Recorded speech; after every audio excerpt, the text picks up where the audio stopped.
Okay, I'll admit it, budgeting is hard, or at least it can be. Recently, I got into a little bit of trouble with my first property, and I couldn't find a tenant until way longer than what I expected. So I decided to take a step back and see what I could do to help keep my spending in check during this time, and I figured, why don't I just automate everything? If I'm making it this fine in life with a limited budget, I might as well keep my spending the same, and then when I do have a tenant move in, I can save or invest whatever I was previously spending on the mortgage and just keep my living expenses the same otherwise.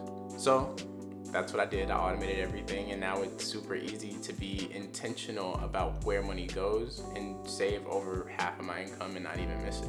So if you want to do the same, these are the steps you need to follow.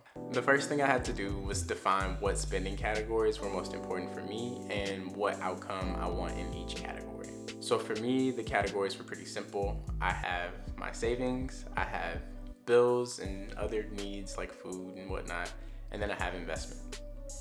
And I thought about also having like a leisure or travel kind of category, but for the most part, I can typically buy clothes, meals, and trips with credit card points, and outside of those three things, I don't do a whole lot else.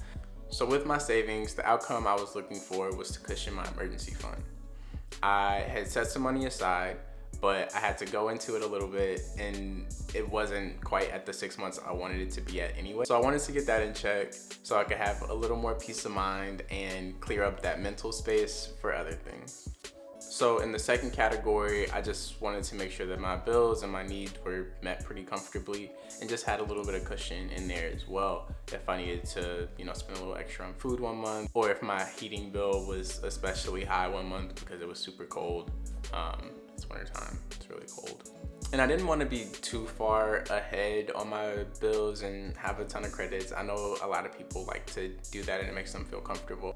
But if I did that, then I wouldn't be able to contribute nearly as much as I would want to my third category, which is investing. And at the moment, this looks like saving for real estate expenses and contributing to my employer-sponsored retirement account. So to get this all figured out, I put together a quick spreadsheet on what I spent in each category up to this point. And then I played with my savings and investments to see what I would like.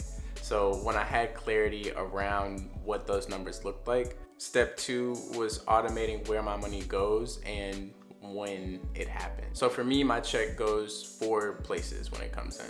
Before it comes into my bank account, it automatically goes to things that are in my job, which is the first bucket. So that's my retirement account, insurance, health insurance, those types of things. After that, I send a set percentage to my high yield savings account, which is where I keep my emergency fund and my savings for my investments. So my third and fourth are both checking account, and one of those is for bills and the other one is for me because I'm trying to do better about treating myself. So the payments from the first checking account include my mortgage, and I pay half of my mortgage every time I get paid because I get paid twice per month. And then I have auto bill pay for my utilities and that type of thing. And so with just these 2 steps and about an hour of getting everything set up, I don't have to think about my budget anymore, and it has changed my life.